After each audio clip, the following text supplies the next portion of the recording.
মান্দা বিদ্যালয় পরিদর্শকের অন্তর্গত জামালিয়া হাই স্কুলটি বিভিন্ন সমস্যায় জর্জরিত।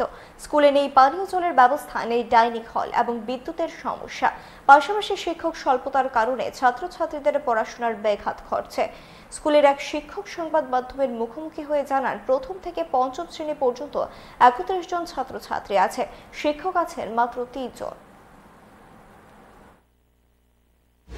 আমি ওই ম্যানেজিং কমিটিরে জানাইছি আর স্কুল কমিটি জানাইছি কয়েকদিন মধ্যে এই ছাত্রের মধ্যে ব্যবস্থা করবো এই কথা পাইছে। অসুবিধা লাগে এরকম হয়, কারেন্ট ঠিক মতো আয় না, বৃষ্টি আইলে কারেন্ট পাওয়া যায় না, এই লেগেই এইগুলো সমস্যা। ছাত্রছাত্রী আপাতত 1 to 5 31 জন। 1 to 5 31 John.